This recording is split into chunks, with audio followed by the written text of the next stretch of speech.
Bonjour à tous, c'est Simon et bienvenue sur Speed Photo, la chaîne où on apprend vite la photo. Aujourd'hui, je vais vous dire pourquoi je regrette mon passage au plein format.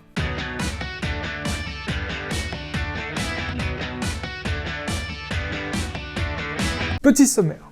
En premier, qu'est-ce que le plein format? Quels avantages? En deuxième, on verra quel matos j'avais et quel matos j'ai désormais. Puis, pourquoi j'ai voulu changer, suivi du gros de la vidéo, mes regrets. Et enfin, on va finir sur une note positive avec les points positifs. Première partie, qu'est-ce que le plein format? Quels avantages? J'en ai déjà parlé dans cette vidéo, aux alentours de 2 minutes 45, le plein format désigne les appareils photo numériques dont le capteur photo est de la même taille qu'une ancienne pellicule photo. Ça fait un capteur assez balèze, surtout si on compare avec les capteurs des téléphones portables. Dans la photographie pro, c'est le format le plus répandu.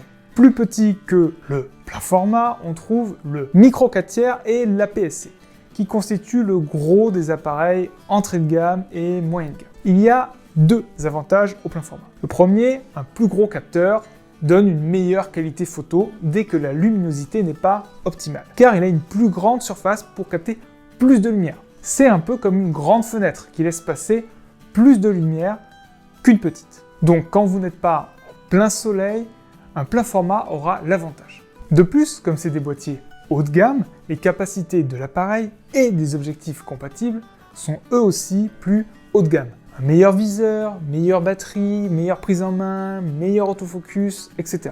Deuxième partie, quel matos j'avais et quel matos j'ai désormais. J'avais en boîtier un Canon 100D, réflexe entrée de gamme et également le plus petit réflexe numérique à sa sortie. C'était donc un boîtier très compact.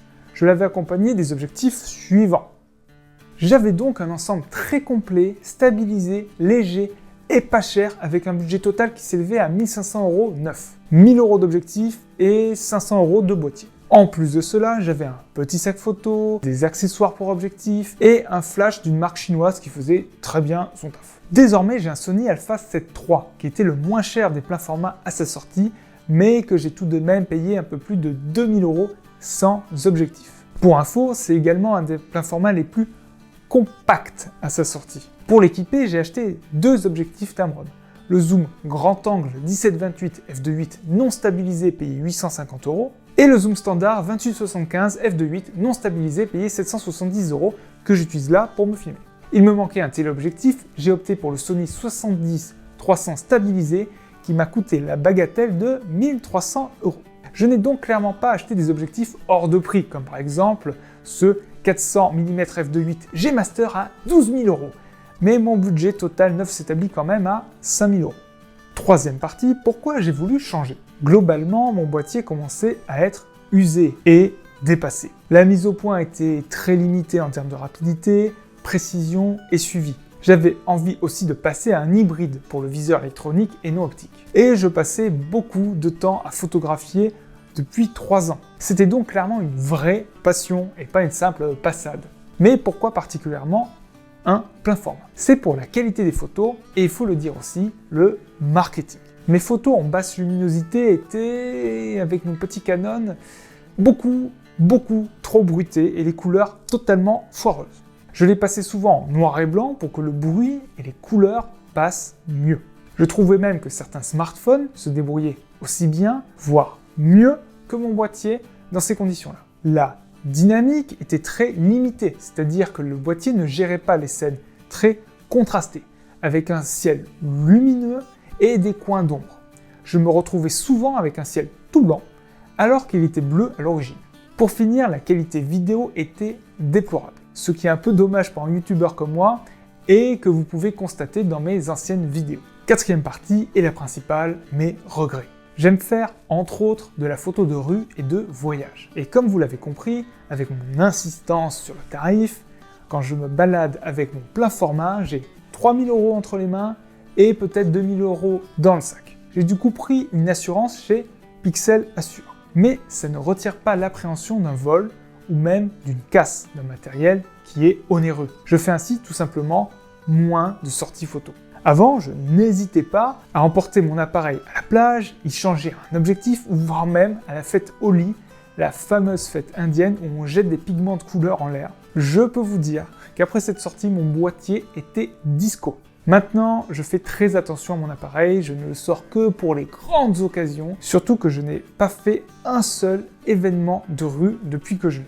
Alors mon déménagement de Paris à Montpellier et le Covid n'y sont pas étrangers, mais 90% de l'explication est un malaise à me balader et prendre en photo dans la rue avec un tel matos. C'est un comble d'avoir acheté du meilleur matos parce que c'est une vraie passion, mais qu'au final, je pratique moins cette passion. Je ne suis plus le petit jeune enthousiaste avec son matos cheap qui prend en photo des événements dans les rues de Paris. Mais je suis devenu l'amateur photo qui a de la thune et pas un talent fou et l'assurance qui va avec. Je suis un geek de la technique, c'est pour ça que je fais ces vidéos, mais je ne me considère pas comme un grand photographe. Et je n'ai pas, pour l'instant, l'expérience d'un photographe professionnel. Et c'est ça mon deuxième point. On vous vend qu'on vit la vraie expérience photographique avec un appareil plein format et les objectifs photo haut de gamme qui vont bien avec. Mais la réalité, c'est surtout que les autres attendent de vous l'expérience d'être face à un photographe professionnel qui prend à coup sûr une belle photo. Un photographe qui est plein d'assurance, qui sait faire poser les autres et qui dompte la lumière en toutes circonstances.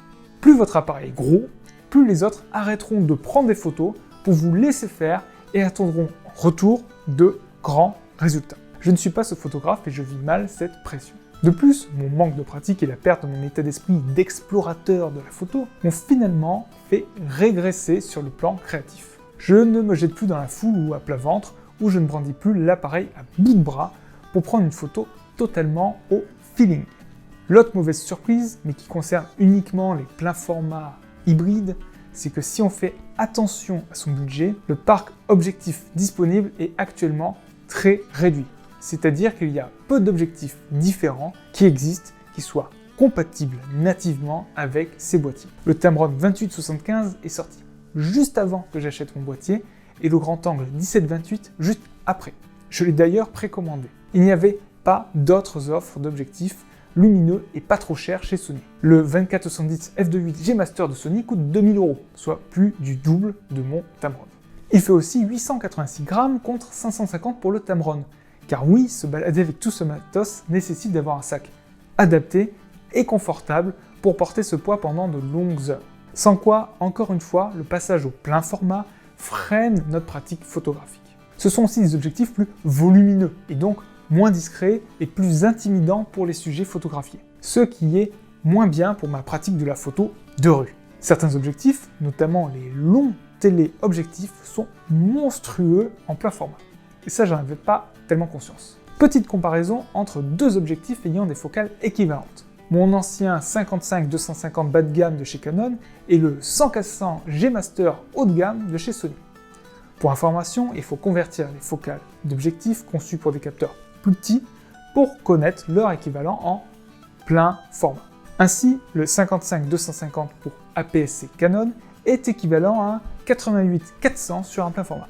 C'est un très fort pouvoir de grossissement. Maintenant les chiffres. Le 55-250 fait 11 cm de long pour 375 grammes à 270 €. Le 100-400 fait 20 cm de long pour 1,4 kg à 2600 €. L'objectif plein format est certes nettement plus qualitatif, fiable et durable, mais il est aussi 2 fois plus long, presque 4 fois plus lourd et 10 fois plus cher. J'adorais mon 55-250 mm. J'ai pris certaines de mes photos préférées avec cet objectif, que ce soit dans la rue, dans la nature ou lors d'un spectacle. Et je ne peux pas retrouver vraiment d'équivalent en plein format sans me retrouver avec un bazooka et une ordonnance pour le kiné. Cinquième et dernière partie, le positif. J'espère que vous trouvez la vidéo que vous regardez nette. D'ailleurs, vous pouvez la regarder en 4K et compter les pores de ma peau si le cœur vous en dit. Car oui, j'ai grandement gagné en qualité vidéo. Mais c'est sans commune mesure avec la plage dynamique incroyable et la qualité des photos dès que la lumière manque. Fini le ciel cramé à tous les coups, nécessitant de faire un HDR au trépied. J'avais d'ailleurs oublié, avant de préparer le script de cette vidéo, que très souvent, je devais essayer de rattraper ça sur ordinateur. Je ne le fais plus jamais et ça ne me manque pas. Je gagne ainsi du temps en développement photo. Désormais, je peux prendre des photos totalement utilisables à ISO 8000 et les garder en couleur. Cette capacité de pouvoir laisser la sensibilité ISO s'envoler me permet d'avoir plus de liberté sur les autres paramètres de l'exposition que sont la vitesse et l'ouverture. Si je veux une zone de netteté plus profonde ou des mouvements mieux figés, je peux fermer l'objectif ou réduire le temps de pause. Si un jour j'assume totalement mon gros appareil et que je commence à réaliser des prestations payantes avec, je serais bien content d'avoir la fiabilité et toutes les fonctionnalités pro d'un plein format haut de gamme. Je pourrais aussi m'offrir des objectifs vraiment haut de gamme et tirer le meilleur de mon appareil. Et c'est pour cette raison que pour l'instant, je n'ai pas fait le chemin inverse en repassant à de l'APS-C. Pour conclure, mon point positif est une meilleure qualité photo. Mais le plein format n'est clairement pas la seule explication à cette hausse de la qualité. C'est surtout le passage à un appareil haut de gamme, plus récent, et des objectifs plus performants qui l'expliquent. Si vous ne souhaitez pas devenir pro, ne succombez pas comme moi au chant des sirènes plein format, potentiellement source d'angoisse et de pression sociale. Et orientez-vous vers des objectifs APS-C haut de gamme, récents, et des objectifs de qualité. Vous pourrez ainsi toujours vous balader l'esprit et le sac léger. Le meilleur des appareils photo, ça reste celui que vous emportez partout avec vous. Allez, je vous laisse sur cette phrase bien bateau mais finalement bien réelle et je vous dis à très bientôt sur Speed Photo.